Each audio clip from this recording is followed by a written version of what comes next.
You're watching Taste the Victory. What's up guys, Rising Wind is finally here, which means we got a bunch of reprints to bring down the price of decks, and we got some new cards to support the Ghost Game decks from the latest season of the anime. And the first deck that we're going to see how it got powered up is Jellymon. Jellymon is a tempo deck. You are controlling and slowing down your opponent by getting rid of their sources, which are usually crucial to many deck strategies, while at the same time doing a bunch of pokes at them and being aggressive. You can build this deck to either be defensive or aggressive, depending on your option lineup, but we here on this list today are going to be going more aggressive because you know me, I like being aggro. You can probably tell by the red in this deck that you see at the bottom, but pay no mind until we get to that. So what you're doing with Jellymon, what the general strategy of the deck is, you're evoing up, drawing cards, and trashing cards at hand. The trashing lets you either unsuspend or do some other additional effects, but it also then lets you trash sources from your opponent's Digimon, which slows them down in tempo. All that trashing fuels your top end's effects of letting you return stuff from the trash to the deck to be able to unsuspend and do more aggro. So you're basically poking away at them while slowing down your opponent and annoying them with the source stripping. Let's go ahead and look at the card by card, starting at the bottom and making our way up. First up is Wanyamon, the best generic egg in the color blue. When attacking once per turn, if you have a blue Tamer in play, draw one. So not only do we have ways to play Tamers for free, they're also pretty important to our strategy, so we're always going to prioritize having them out, making Wanyamon the best consistent draw card in this deck. After that, we'll move on to our rookie lineup, of which you can tell up here that we have 12. First up is the BT13 Jellymon. Its main effect is evade, which means when this would be deleted, you may suspend to prevent that deletion. So you kind of force your opponent to spend double removal on it if they really want to stay off the field, or to be able to bounce it back to your hand. Otherwise, this is a really sticky rookie, and with a couple of ways to play things out for free in this deck, that's really useful there to make sure it doesn't get immediately destroyed.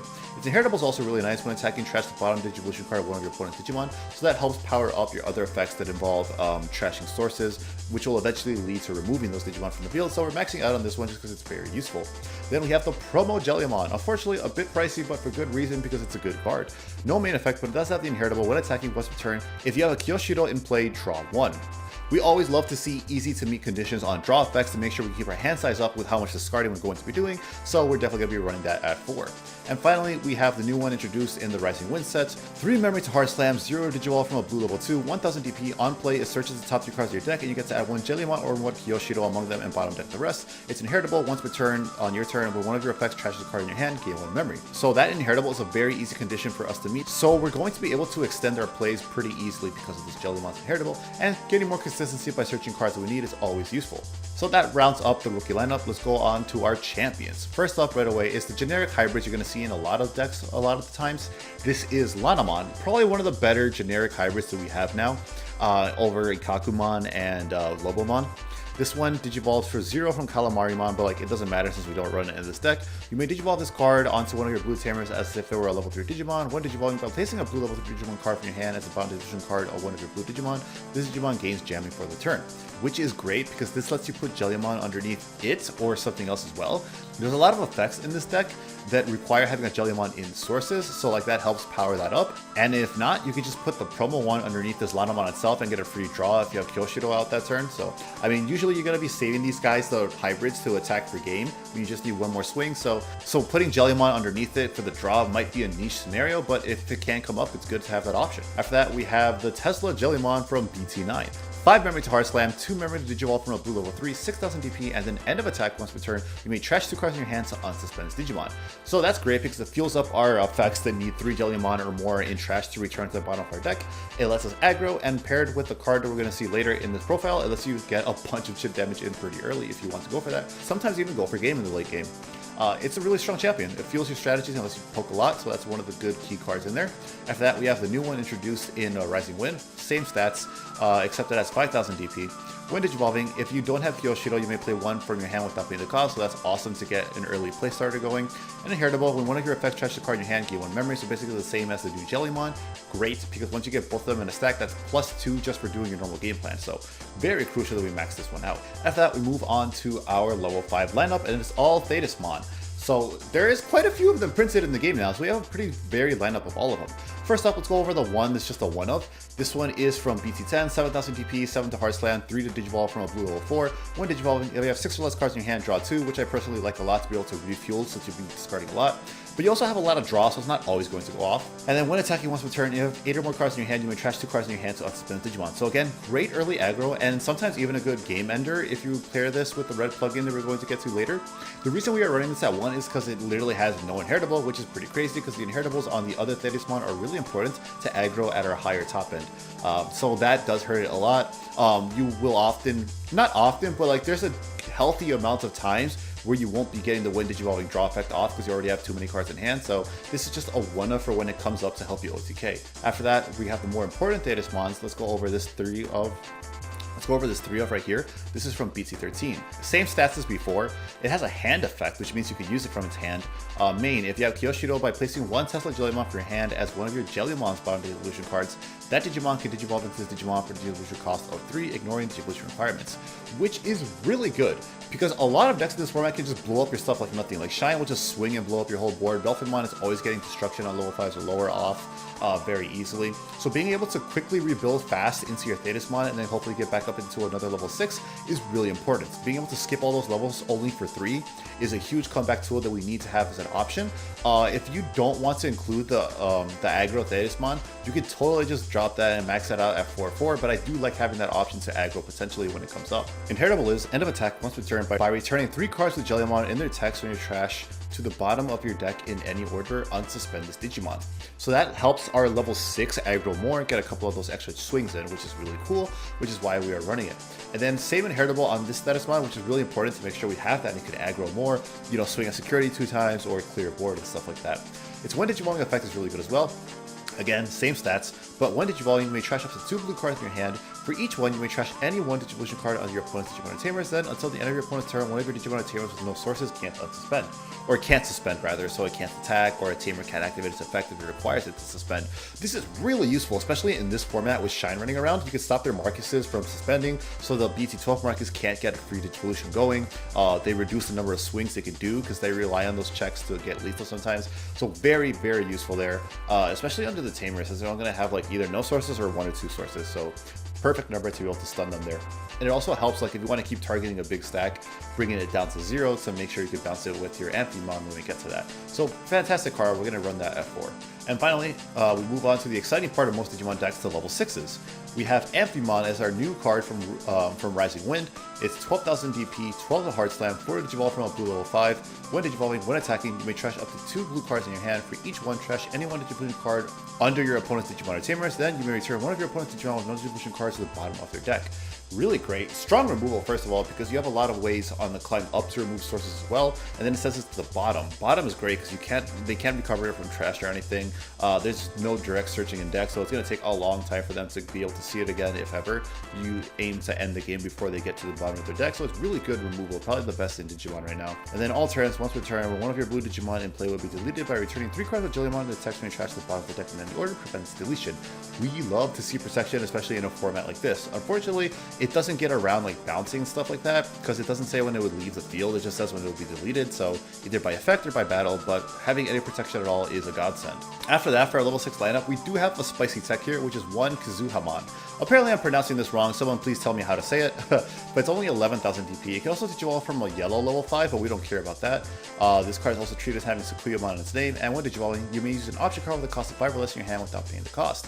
Your turn, once per turn, when you use an option card with a cost of 2 or more, you may play 1 Talmon or 1 level 4 or lower yellow or blue Digimon card from the Digimon Digivolution cards without paying the cost. So I like this card a lot as a spicy tech in this deck.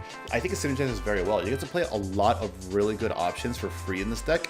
Like Sourai and BB Thunder are 4, so you get really good value out of playing that for free. And sometimes you'll only be at 3 memory, you'll go down to 0, and you'll be able to play this offensive plug-in that we'll get to in a second to be able to aggro still. And then like you can still unsuspend with Thetismon. Thetismon's effect is not like specific to Amphimon or the Jellymon line. You just need to return cards from trash of Jellymon in their text to the bottom of your deck. So if you use plugin with this, you can still get to aggro on suspend. So this is really cool. I think there's a lot of synergy and potential momentum in this because this also could play out a blue level 4 or lower Digimon. So you could play out a Jellymon, and now you have a warp setup for Thetismon. So I think there's a lot of cool like interaction here with the deck. I think it's really good as a one-of. If you would prefer, you could run the other, I think it's the promo Amphimon that exists, because that lets you discard up to 3 sources from your opponent's Digimon by trashing up to 3 cards in your hand. So that is really good, and it stops attacks. Let me just go ahead and pull it up on screen. So like stopping attacks is also very good to prevent lethal, and especially in this format with stuff like Shine and Amphimon running around. So this is a very valid card to consider running as well, but I like the utility the Kazukamon offers. And of course we have one Blitz Omni, because this thing just lets you swing per game when all you need is 1 more swing. In a deck focused on poking so much, this is actually a pretty important card, and I like it as a one-of. However, again, you feel free to cut this since it's unsearchable and it's only a one-of. If it gets stuck in security, it's useless, so feel free to change it, but I like having the option there. After that, we get to our options and our tamers. We have BB Thunder, which is an amazing card because for only 4, you get to return one of your opponent's level 4 lower Digimon to hand, and then you have a Digimon with Jellymon in its name or in its sources. You can return one of your opponent's tamers to its owner's hand.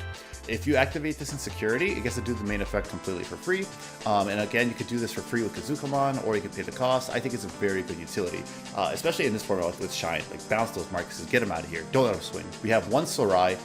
Your counts of red plugin and Sourai is up to preference. You could absolutely cut this down and go up to 2 on this to make your security more threatening and to get more value out of Kazukamon. Personally, I want to aggro, so we're going to put this ratio, but feel free to change that one. What this does is for 4, it trashes the top 4 Digivolution cards of one of your opponent's Digimon until the end of your opponent's turn. Your opponent's Digimon with no sources can't attack. And then it does the same thing in security, so very cool there. I like it a lot.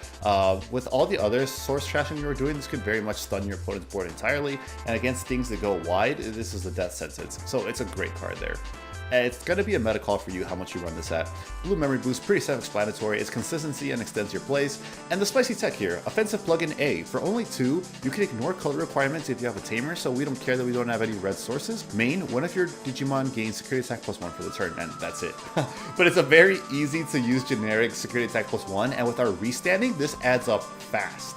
And we have to be fast with our aggro in this format, because like, we don't have the privileges of blowing up our opponent's deck for absolutely free and climbing up super fast, like Shine Greymon, because we're not a main character. Well, we are, but we're not a main character in a nostalgic season, so we don't get any privileges. So we need to be able to aggro incredibly fast. And then the security effect is also very good as well. Reveal the top 3 cards of your deck, add 1 tamer card among them to your hand, place the remaining at the bottom of your deck in any order, and then add this card to your hand. So it gets you a free search, and we have a bunch of Kiyoshiros that this will grab, so that's awesome actually. We do like to see that. So that's great.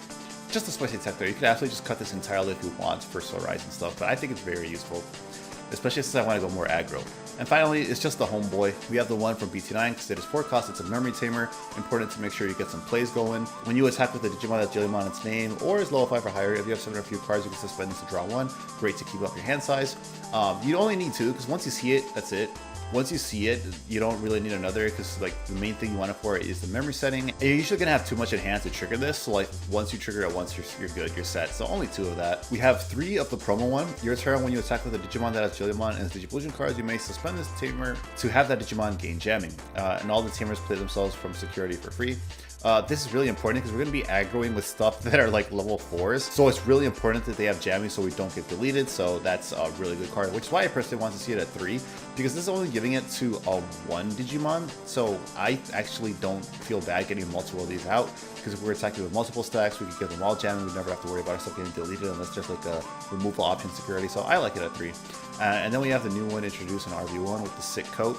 All turns, when one of your Digimon with Jellymon in its text or an opponent's level 5 or higher Digimon attacks, if you have 7 or fewer cards in your hand, by summon this tamer, draw 1. And then your turn, when this tamer becomes unsuspended, gain 1 memory. So that's important to make sure we get more memory and to keep drawing. So you mainly want this, like, they're both good effects, but I think like the one that's actually going to come up more is the memory gain, obviously, since we're going to have 7 or more pretty often. But that is going to be the list. You are aiming to poke away your opponent's security while annoying them and slowing them down by getting rid of their sources. Sometimes that reduces their removal capabilities, and sometimes that reduces their ability to gain memory. So it's a very annoying deck to play against, or rather that's your goal. That is your goal, to annoy them, to make sure they don't get sources, interrupt their combos and stuff like that. It's fun. It can aggro. You can change it to be more defensive. This is the aggro version. I have a lot of fun testing this, especially now that we have more avenues to play Digimon online. This is really cool. I hope you guys enjoy the list. Let me know how you are running Jellymon.